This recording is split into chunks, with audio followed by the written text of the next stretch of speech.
Hello viewers, welcome to Rachel Bangla BD. সবার প্রথম আমি যে আপডেটটা দিব এটা অনেক বেশি ইম্পর্টেন্ট, আপনারা এটা একটু কেয়ারফুলি শুনবেন। আর আপনারা বলতে পারেন এই আপডেটটা অনেক বেশি interesting. WWE is actually suffering for a major WrestleMania problem. WWE একটা সিক্রেট মিটিং করেছে WrestleMania 42 এর মেজর কিছু প্রবলেম নিয়ে। আর প্রবলেমটা কি সেই আপডেটটা আপনাদের বলে দেই। আপডেটটা অ্যাকচুয়ালি WrestleVoice এর পক্ষ থেকে এসেছে এবং এই আপডেটে মানে এই রিপোর্টে অনেক কিছু রিভিল করা হয়েছে। বলা হচ্ছে WWE reportedly held a multiple department company meeting this week to address lower than expected ticket sale for WrestleMania 42. Despite this, company plans to keep ticket price as is.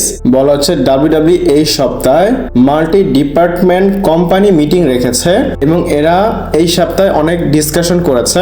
ডিসকাশনটা কেন? কারণ WrestleMania 42 এর ticket sell কম হচ্ছে।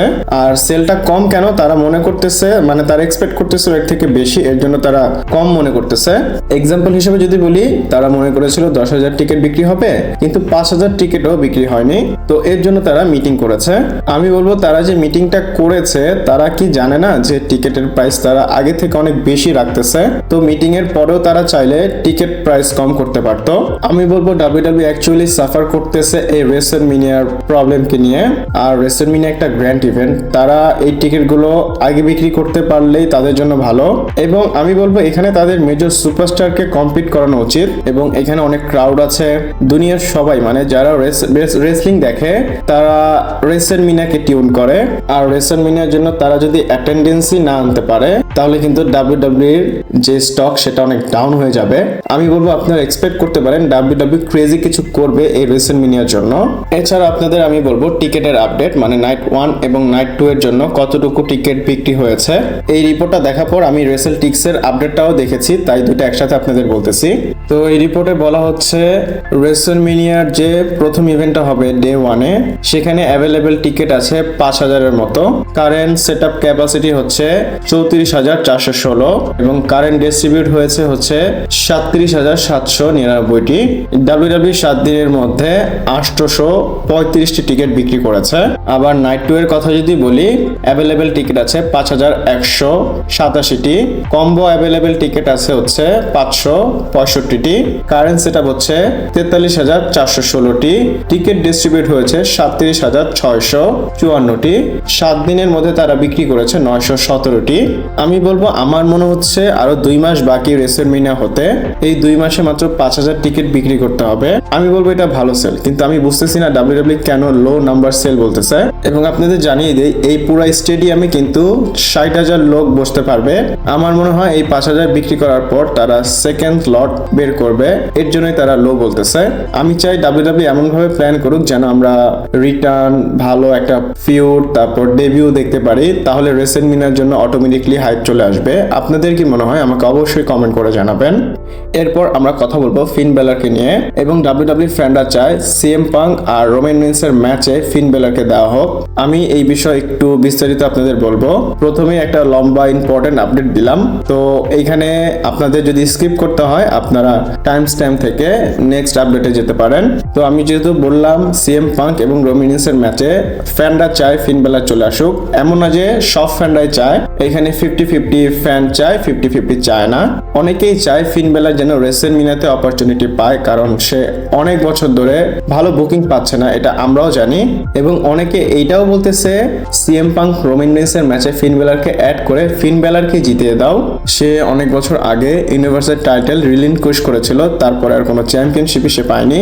আমি বলবো এটা ঠিক আছে, ফিন বেলারের আসলে একটা টাইটেল দরকার, এটা আমি 100% ডিজার্ভ বলবো, সে এটা ডিজার্ভ করে। কিন্তু এটা একটা রং টাইম। আমি ফিন বেলার জন্য রং টাইম বলবো না, ফিন বেলার আরো অনেক আগে চ্যাম্পিয়ন হওয়া দরকার ছিল। এত বছর তো কেউ ওয়েট করে না। তার তো মানে WWE তো কপাল ভালো, সে WWE ছেড়ে চলে যায়নি। আমি রং টাইমটা বললাম এটা রোমান এবং পাঙ্কের জন্য। WWE কিন্তু এদের ম্যাচটা সেট করে দিয়েছে। ফ্যানরা অলরেডি একটা সিঙ্গেলস ম্যাচ দেখতে চায় WrestleManiaতে। এবং সবচেয়ে বেশি ভালো হচ্ছে এদের দুজনের অ্যারাউন্ডে পল হেমেন নেই, কোনো Bloodline, Cody, Seth Rollins, Cody Rhodes কেউই মাঝখানে নেই। তারা ফ্রেশ ভাবে একটা ফিউড বা একটা ম্যাচ আমাদের দিতে পারবে। আর ফিন বেলারকে যে অ্যাড করতে চাচ্ছে এটা কিন্তু খুবই স্কোয়ারি একটা পার্ট, বিশেষ করে WrestleManiaর সময়। WWE কিন্তু এর আগে এরকম ক্রেজি অনেক কিছু করেছে। আমরা এর আগে অনেকবার দেখেছি। আপনারা যদি রেসেলমিনিয়া 30-তে যান, সেখানে ড্যানিয়েল ব্রায়ানকে ডিমান্ড করা হয়েছিল, সে এসে চ্যাম্পিয়নশিপ জিতেছিল। সেই ম্যাচটা খুবই ভালো ছিল, ড্যানিয়েল ব্রায়ান, বাতিস্তা, র্যান্ডি অর্টনের মধ্যে ট্রিপল থ্রেট ম্যাচ হয়েছিল।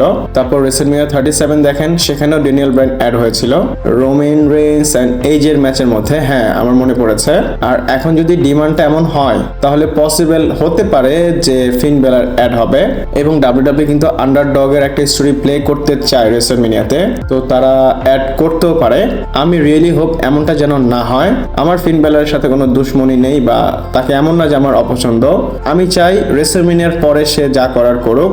আপনারা কি মনে করেন অবশ্যই আমাকে কমেন্ট করে জানাবেন। এরপর আমরা রোমান রেইন্সের বিষয়ে কথা বলবো।